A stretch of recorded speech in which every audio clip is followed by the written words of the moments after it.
मेरो online TV.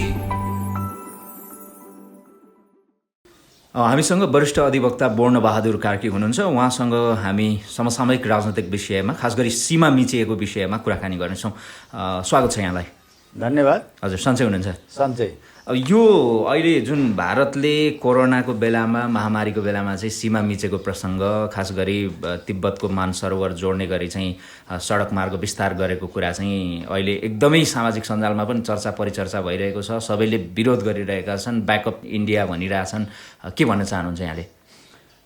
पहिलो कुरो त यो अहिले जुन लकडाउनमा भएको अवस्थामा भारत सरकारले जुन नेपालको भूमि समेत के भनेदेखि विवादमा के नेपालको भूमि भारतले के भनेदेखि मिचिरहेको भन्ने प्रश्न उठिरहेको, सीमाको विवादको प्रश्न उठिरहेकोमा यति बेला नेपाललाई सोध खबजै नगरिकन यत्रो महासङ्कटको सामना गरिरहेको अवस्थामा जुन भारतले चाहिँ यो के भनेदेखि अहिले बाटो उद्घाटन गर्ने काम गर्यो, त्यो चाहिँ उसको नियतको अलिकति ठिक जस्तो देखिएन। यो त के देखियो भने यो लकडाउनको पिरियडमा सबै के भने आफ्नो एउटा सङ्कटको सामना गरिरहेको अवस्थामा यसलाई के भने हतार यसलाई उद्घाटन गरेर र यो चाहिँ बाटो चाहिँ मिचेको जमिनको विषयको विवादलाई के भनेदेखि आफ्नो पक्षमा पार्ने भने जस्तो कुराहरू देखियो।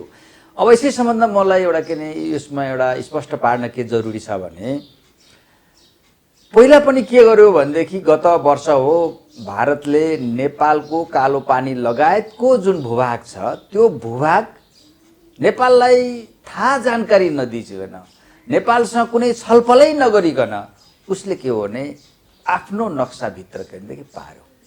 वास्तवमा जहाँसम्म के भने सीमाको विवादको विषय के हुन्छ भने छिमेकी मुलुकहरूसँग कुराकानी गरेर, समझदारी गरेर अथवा विवाद छ भने त्यो विवाद सल्झाएर मात्रै के गर्नुपर्छ, त्यसको के भनेदेखि निष्कर्षमा पुग्नुपर्छ।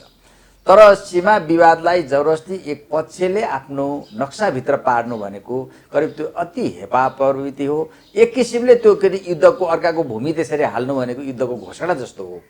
र त्यति बेला पनि उसले के भने नेपालसँग कुनै सोध खपोजै नगरिकन आफ्नो नक्साभित्र के राखेकोमा त्यो विषयमा के एउटा चर्को के विवाद भयो। त्यो विवाद चाहिँ अहिले चल्दै गए, चर्किँदै गइसकेपछि भारत सरकारले पनि के हो भने यसलाई हामी वार्ताद्वारा सेटलमेन्ट गर्ने भनेर भनिरहेको स्थिति हो।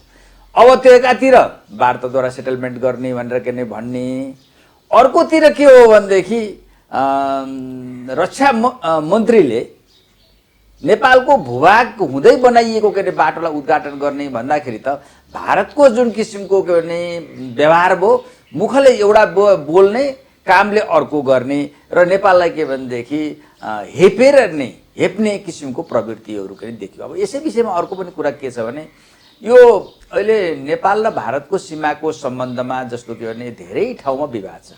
त्यसमध्येको धेरै विवादित विषय भनेको चाहिँ सुस्ता र यो के भने कालोपानी क्षेत्र हो। र यही विषयमा 2071 सालमा भारतीय प्रधानमन्त्री मोदीको नेपाल भ्रमण भएको थियो। त्यति बेला यो प्रश्न उठ्दाखेरि यो चाहिँ के हो भने दुवै देशका सीमाविदहरूको बसेर यसको उनीहरूको सल्लाह दिएको, उनीहरूले दिएको सुझाव र रायको आधारमा यसलाई सल्टाउने भन्ने कुरा भयो। त्यति बेला के भने त्यस्तो समझदारी भएकोमा नक्सामा हालियो। अब अहिले आएर के भनेदेखि यो लकडाउनको बेलामा के गरियो त भन्दाखेरि बाटोको उद्घाटन गरियो, बाटो नै बनाइयो। अब यसको एउटा फेरि वास्तविक कुरा कस्तो छ भन्नुहुन्छ भने जस्तो ब्रिटिस इन्डिया र नेपालको बिचमा के भने युद्ध हो। युद्ध भइसकेपछि त्यो युद्धमा 1816 मा सुगौली सन्धिको हस्ताक्षर भयो। सुगौली सन्धि हुनुभन्दा अगाडि नेपालको के भने सिमाना कहाँ थियो भनेदेखि पश्चिममा काङ्गाडासम्म थियो। हामी त्यो गीत गाउँदा पनि भन्छ नि भन्ने गरेको छ नि, त्यस्तै गरेर के भने पूर्वमा के भने टिस्टामा सम्म के भने थियो।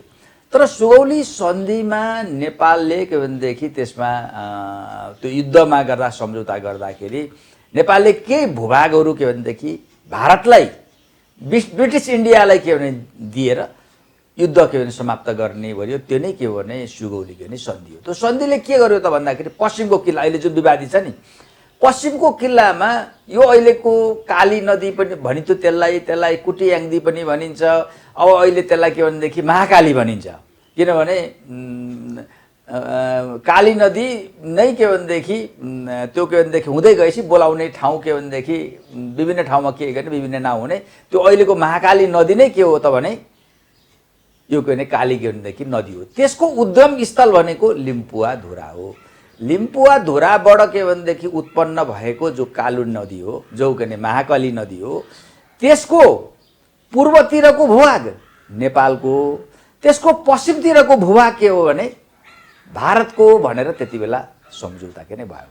पश्चिमको सिमाना भनेको के हो त भन्दा काली नदीको महाकाली नदीको पूर्वी भाग नेपालको, त्यसको पश्चिम भाग भनेको के हो भने भारतको। त्यसमा कहीँ के भनेदेखि छुपाउने अवस्था के भने छैन।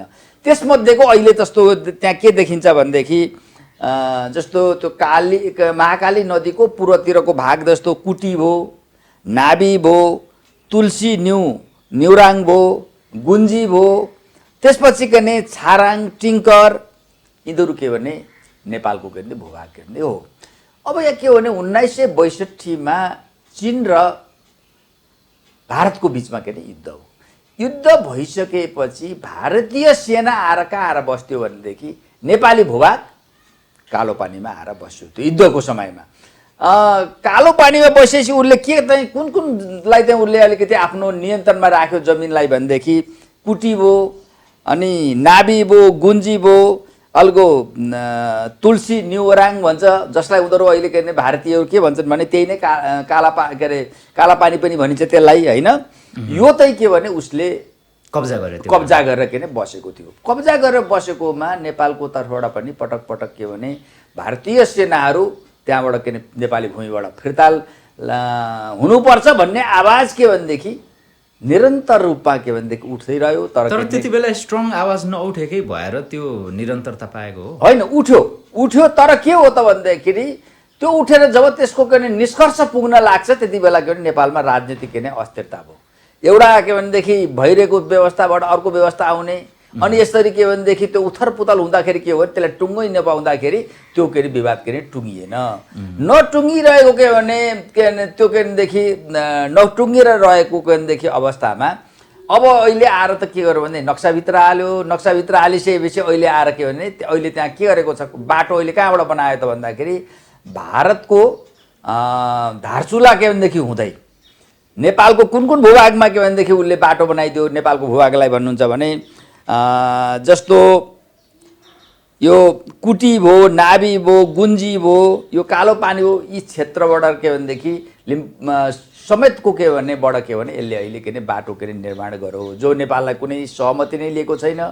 अब अहिले त्यसको पनि उद्घाटनदेखि रक्षा मन्त्रीले तिनको पनि उद्घाटन पनि गरे। त्यसकारण यो चाहिँ के हो भने यो के भनेदेखि ब्रिटिसहरूसँग भएको के भनेदेखि सुगौली सन्धिको विपरीत नेपाली भूमिमा आएर जबरजस्ती के कब्जा गरेर बसेको। अनि त्यसपछि अब अहिले आएर के त्यो विवाद नटुङ्गिदिकन नेपाललाई खोजखबरी नगरिकन जुन बाटो निर्माण गर्नु भनेको चाहिँ त्यो धेरै के भनेदेखि आपत्तिजनक कुरा हो, त्यो निन्दनीय कुरा हो। एउटा छिमेकी मुलुकले त्यो व्यवहार गर्नु भनेको के भनेदेखि सहनीय के भनेदेखि व्यवहार के भनेदेखि होइन। त्यो नेपालका पोलिटिकल पार्टिज र खास गरी नेताहरूलाई चाहिँ भारतले पटक पटक चाहिँ कुनै न कुनै तवरले चाहिँ हुन्छ नि आफ्नो प्रभाव दबावमा पारिराखेको छ भन्ने विगत त तपाईँहरू हामीलाई सबैलाई केही हदसम्म थाहा पनि छ र नेपालको पोलिटिक्समा कहीँ न कहीँ भारतले आफ्नो किसिमको प्रभाव चाहिँ नि जमाउन खोजिराखेकै सन्दर्भ छ। के भारतले चाहिँ यो नेपालको पोलिटिक्समा आफ्नो हात छ भनेर नेपाललाई कमजोर ठानेको बाहेक अरू के रिजन हुनसक्छ यस्तो यो एकदमै यो सङ्कटको बेला विश्व नै सङ्कटमा परिरहेको बेला छिमेकीको यसरी चाहिँ सीमामाथि चाहिँ अतिक्रमण गर्ने कारण के होला? अब भारतको के छ भने भारतले जुन भारत 1947मा के भनेदेखि स्वतन्त्र भयो, त्योभन्दा अगाडि के भने ब्रिटिसहरूको के भने उपनिवेश थियो। भारत स्वतन्त्र भएदेखि नै नेपालप्रतिका उसका केही अनुदारवादी नीतिहरू छन्। त्यो अनुदारवादी नीतिलाई उसले निरन्तर रूपमा लागू गरिआएको छ। त्यसमा बढी गरेर कति बेला उसले लागू गर्छ भने जति बेला नेपालमा राजनीतिक द्वन्द्व, आन्तरिक राजनीतिक शक्तिहरूको बिचमा द्वन्द्व बढिरहेको के स्थिति हुन्छ, जति बेला नेपाल के भनेदेखि एउटा सङ्कटबाट गुज्रिरहेको हुन्छ, त्यति बेला उसले के हो त भने आफ्ना अनुदारवादी नीतिहरूको नै लागू गर्ने गरेको नेकपा भित्रको यो विवादको बेलामा भनेर तपाईँले इङ्गित गर्न खोज्नु भएको। अब अहिले पनि तपाईँले ठिक भन्नुभयो। अहिले के हो त भने अहिले सत्तासीन पार्टी नेकपा छ, नेकपा भित्रको विवाद अहिले के छ एकदम के भनेदेखि चरम चुलीमा पुगेको छ, विस्फोटक स्थितिमा पुगेको छ। त्यस्तै गरेर के भने नेपाली काङ्ग्रेस आज के भनेदेखि एकदम कमजोर अवस्थामा रहेको छ। आज राष्ट्रिय मुद्दाहरूलाई, राष्ट्रियताको विषयमा पुरा कुनै प्रश्न उठाउन सक्ने अवस्थामा छैन, उठाउँदा पनि उठाउँदैन। यो अवस्था के भन्ने रहेको बेलामा अहिले भारतले के गरेको छ भने नेपाली भूभाग मिचेर बाटो निर्माण गर्ने गरेको छ। अब भारतको अनुदारवादी नीति के हो भन्नुहुन्छ भने जब 1947 मा भारत स्वतन्त्र भइसकेपछि उसले नेपाल लगायतका आफ्ना छिमेकी मुलुक के भनेदेखि साना मुलुकहरूसँग उसले के भने अनुदारवादी नीतिहरू निर्माण गर्यो। त्यसमा पनि विशेषतः उसले के भने नेपालको सम्बन्धमा उसले के गर्यो भन्दाखेरि नेपाललाई आफ्नो सुरक्षा छाताभित्र ठान्ने, आफ्नो सुरक्षा घेरा भनेको के हो भनेदेखि दक्षिणमा छ नि भारतसँगको हाम्रो सिमाना, त्यहाँ होइन, उसले के भने हिमालको क्षेत्रलाई के भने ठान्ने। त्यो भएको हुनाले उसले त्यो एउटा चाहिँ त्यो सम्बन्धमा के गर्यो भनेदेखि पहिलो त नेपालको भूभागहरू के भनेदेखि क्रमशः मिच्दै जाने सकेसम्म, पहिलेदेखि 1947 देखि हो। त्यसपछि दोस्रो भनेको के हो भने नेपालको जुन के भनेदेखि जुन जनसङ्ख्या छ, जनसङ्ख्यामा भारतीयहरूको के भने घुसपेट गराउने, जनसङ्ख्यामा घुसपेट नीति। तेस्रो भनेको यहाँको जति पनि के भने जलस्रोतहरू छ त्यो जलस्रोतहरूमा आफ्नो के भने कब्जा लिने। चौथो भनेको नेपालमा के भनेदेखि कुनै पनि उद्योग, राष्ट्रिय उद्योग धन्दाहरूलाई के भनेदेखि फस्टाउने र दिगो र टिकाउ बन्न के भनेदेखि नदिने र अर्को भनेको नेपालको राजनीतिमा सधैँभरि आफ्नो कब्जामा आफ्नो निर्देशनअनुसार चलाउने। यी के भनेदेखि 5 वटा अनुदारवादी नीति 1947 देखि नै भारत स्वतन्त्र भएदेखि नै अवलम्बन गर्दै गयो। अब तपाईँ देख्नु, अनि उसको नीति के गरेको छ भने कुनै पनि नेपालको राजनीतिमा उथलपुथल ल्याउनको लागि यहाँ जनअसन्तुष्टि हुन्छ, उथलपुथल हुने अवस्थामा जनताको साथ दिए जस्तो गरेर देखाउने, अनि तर त्यसको के भने त्यो साथ दिएर के नेपालको राजनीतिमा परिवर्तन भइसकेपछि त्यस बापत महँगो साउरो ब्याज असुल गर्ने। तपाईँ त 2007 सालको क्रान्तिमा वास्तवमा राणा शासनको विरुद्धमा प्रजातन्त्र ल्याउनको लागि आम नेपाली जनताको चाहना थियो र त्यो आन्दोलन हुनुपर्ने के भनेदेखि अनिवार्य थियो। त्यति बेला के गर्यो त भने त्यो जनताको जुन के भनेदेखि भावना अनुसारको जुन के राणा शासन विरुद्ध प्रजातन्त्रको लागि जो आन्दोलन भयो त्यसमा के भारतले के सहयोग गर्यो। 7 सालको क्रान्ति सफल हो। सफल भएपछि उसले के नीति गर्यो त दुईटा कुरा गर्यो। एउटा कुरा के गर्यो, कोशी गण्डकी लिइहाल्यो, सम्झो जलविद्युत के भने त्यो के भने 7 सालको क्रान्तिमा सहयोग गरे बापत कोशी र गण्डकी लियो। त्यति बेला के भने नेपाली काङ्ग्रेसका मातृका कोइराला, गिरिजा प्रसाद बिपी कोइरालाद्वारा के नै लियो। र त्यसपछि अर्को भनेको के भने नेपालको राजनीतिमा पुरै आफ्नो के अरे नियन्त्रण राख्यो। जस्तो 7 सालको क्रान्तिपछि राजा त्रिभुवनको निजी सचिव को हुन्थ्यो त भनेदेखि भारतको के भनेदेखि भारतको के भनेदेखि कर्मचारी तन्त्र ब्युरोक्रेसीको सचिव नै के भनेदेखि सचिव। यसरी के भने नेपालको राजनीतिमा पुरै उसको आफ्नो नियन्त्रणमा के नै लिएर के भनेदेखि गएको राखेको अवस्था थियो। त्यसपछि हेर्नुहोस् तपाईँ यो 36 सालको विद्यार्थी आन्दोलनको समयमा त्यति बेला जुन जनमत सङ्ग्रहको घोषणा भयो, जनमत सङ्ग्रहको घोषणा के भनेदेखि भइसकेपछि त्यति बेला के भने भारतले पञ्चायत सुधारिएको पञ्चायती व्यवस्थालाई जिताउने भूमिका निभायो। त्यस बापत के गरियो त त्यस के भनेदेखि त्यो बापत चाहिँ खास गरेर के भने जन्मको आधारमा नागरिकता दिने भन्ने एउटा किसिमको कन्सेप्ट लियो। त्यो के भने जनसङ्ख्या घुसपेटको व्यवहार थियो। अब 46 सालको परिवर्तन भयो। 46 सालको परिवर्तन भारतको उल्लेखनीय सहयोगै भएको हो। त्यहाँ त 46 सालको जुन आन्दोलन भयो त्यसपछि के गरियो त भन्दाखेरि एउटा त राजनीतिमा आफूले भनेको मान्छेलाई मात्रै इस्टाब्लिस गर्ने र आफूले निर्देशन नमान्ने मान्छेलाई राजनीतिमा टिक्नै नदिने। अनि त्यसपछि के लिएको त तपाईँ भन्नुहोस्। त्यही बेला भएको गिरिजाप्रसाद कोइरालाले जुन टनकपुर सम्झौता गरेको थियो नि, महाकाली चाहिँ पछि त्यसलाई महाकाली भनियो होइन, त्योदेखि लिएर अनि पछि के भने शेरबहादुर देउपाहरूको पालोमा ल्याएर के भने महाकाली भयो। त्यो महाकाली सन्धि गर्दाखेरि शेरबहादुर नेतृत्वमा के भने संसदमा पेश भयो। त्यसपछि त्यसलाई समर्थन कसले गरिदियो?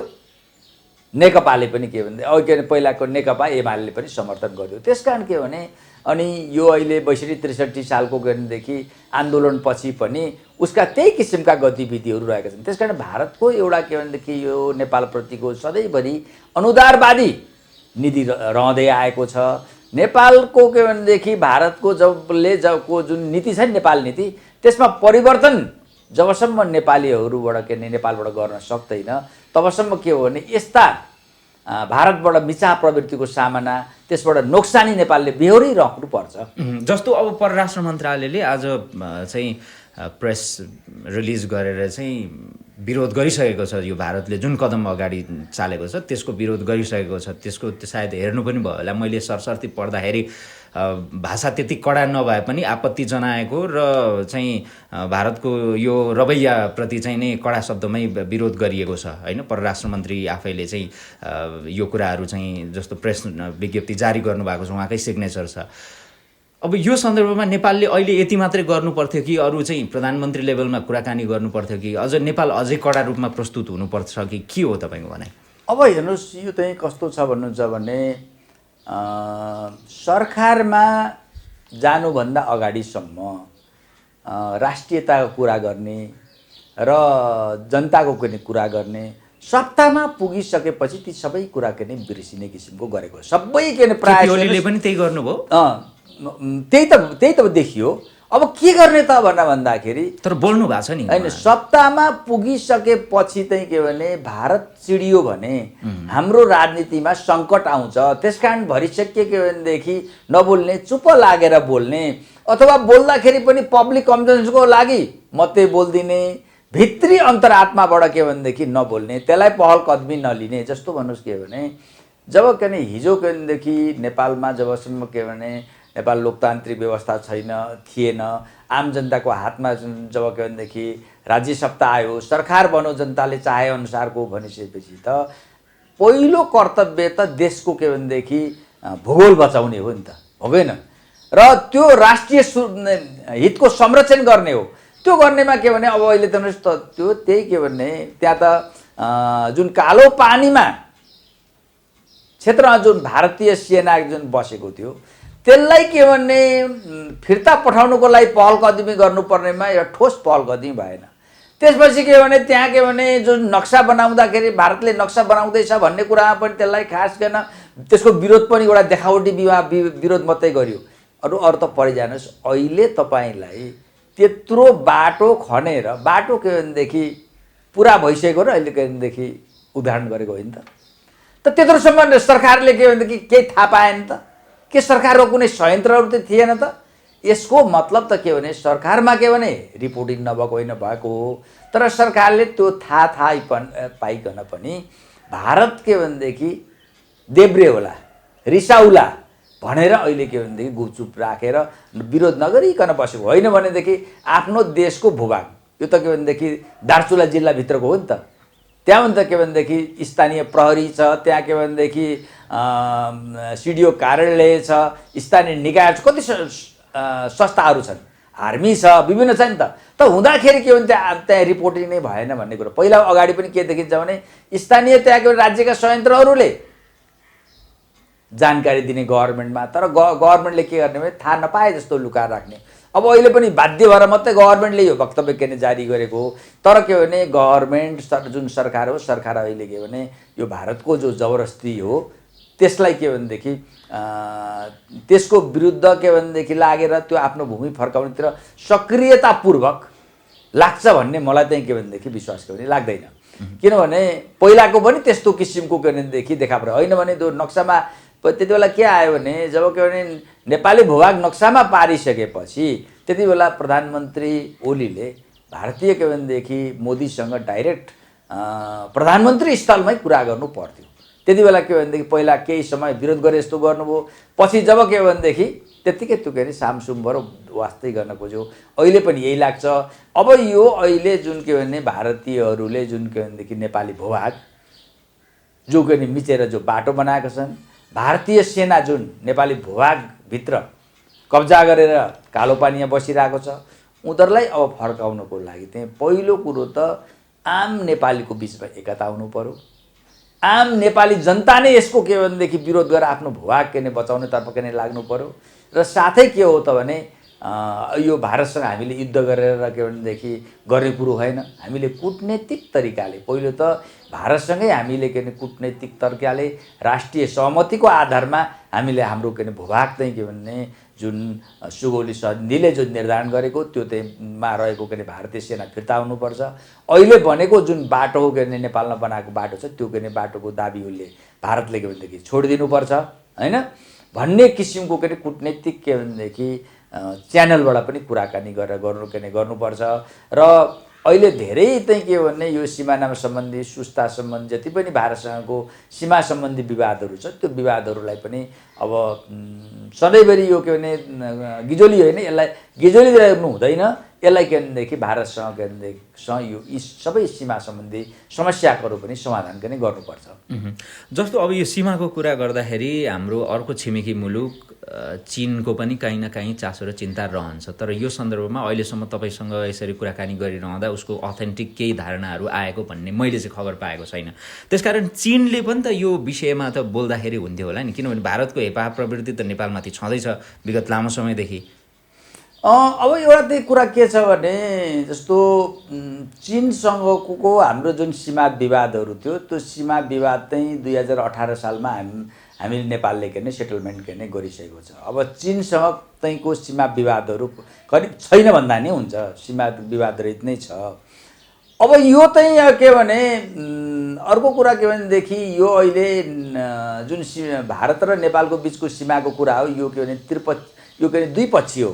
भारत र के नेपालको बिचको पहिलो कुरो त यो सेटलमेन्ट कहाँ हुनु पर्यो भने नेपाल र के भने भारतको के बिचमा।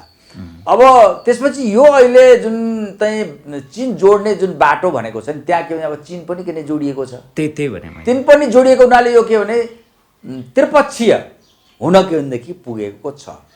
त्रिपक्षीय हुने छ। कैयौँ अहिले विवाद के पनि आएका छन् भने चीन र भारतमा बिचमा भएको के भनेदेखि केही सन्धिका जो प्रावधानहरू अस्पष्ट सन्धिका जो प्रावधानहरू छन् त्यो प्रावधानहरूले नेपाललाई पनि के भनेदेखि प्रतिकूल असर पर्ने खालका छन् भन्ने कुरा पनि आइरहेको छ। त्यो भएको हुनाले यो इस्युमा चाहिँ अब के भने चीन भयो, नेपाल भयो, भारत जस्तो के भनेदेखि अब यहाँ त्रिदेशीय कुरा आइरहेको छ नि, त्रिदेशीयमा जुन लिम्पुवा धुराको जुन पोइन्ट हो नि जहाँबाट के भनेदेखि काली उत्पन्न भएको छ अथवा महाकाली नदी उत्पन्न भएको छ त्यो चाहिँ त्रिदेशीय के भनेदेखि सीमा के बिन्दु हो भनेर के भनिन्छ। भनेको हुनाले अब के भनेदेखि यसको चाहिँ सेटलमेन्ट गर्दाखेरि चीनसँगको पनि सहयोग लिनुपर्ने अवस्था चीनको पनि सहयोग लिनु पर्यो। त्रिपक्षीय रूपमा छलफल गर्नु पर्यो भने त्रिपक्षीय रूपमै छलफल गर्नु पर्यो। फेरि अब यहाँ के छ भन्नुहुन्छ भने यो सीमाको जहाँ विवाद उठेकोमा एउटा त ब्रिटिस इन्डिया र नेपालको बिचमा भएका के भने सन्धि सम्झौता धेरै के भने पटक पटक भएका नक्साहरू छन्, त्यो नक्साले पुष्टि गर्छ। अर्को नेपाल र चीनसँग भएका के भनेदेखि बिचका के भनेदेखि भएका के भने सन्धि सम्झौता र अनि त्यसपछि के नक्साहरू पनि छन्। र यी सबैबाट के हो भने वास्तवमा नेपालको के भनेदेखि र भारत बिचको के भने खास सिमाना के हो भनेर निर्धारण गर्छन्। ती के भनेदेखि डकुमेन्टले निर्विवाद रूपमा लिम्पिया धाराबाट उत्पत्ति भएको जुन के भने काली महाकाली नदी छ त्यसको पूर्वी भाग भनेको नेपालको हो, पश्चिम भाग भनेको भारतको हो। अहिले के भने भारतीय सेना बसेको कालो पानीदेखि लिएर अहिले जुन भारतले जुन नेपाली भूभाग अथवा महाकालीको अथवा कालीको जुन पूर्वतिर आएर जुन के भने अहिले बाटो निर्माण गर्ने काम गरेको छ त्यो नेपालको के भनेदेखि भूभागहरू हो भन्ने के भनेदेखि प्रश्न हुन्छ। यो अवस्थामा के भने पहिलो कुरो त छिमेकी देशहरूको के भनेदेखि सम्बन्ध भनेको अब छिमेकी नभई पनि हुँदैन। अब हाम्रो के भने दक्षिण सिमानामा दक्षिणतर्फ भारत छ, उत्तरतिर चीन छ, दुवैसँग हाम्रो के भने निकटता भएको हुनाले केही विवाद पनि हुन्छ। तर हामीले फेरि के भने उनीहरूसँग के भनेदेखि समझदारीबाट अगाडि के भने बढ्नुपर्ने स्थिति त्यस भएको हुनाले यसमा के भने नेपालले के भने चीनको पनि सहयोग लिनुपर्ने अवस्था आयो भने लिनुपर्छ र चीनले पनि के भने नेपाललाई सहयोग गर्नुपर्छ। हुन्छ, निकै नै महत्त्वपूर्ण समय र यो संवादको लागि यहाँलाई एकदमै धेरै धेरै धन्यवाद छ हाम्रो तर्फबाट। मेरो पनि धन्यवाद। हस्, नमस्कार।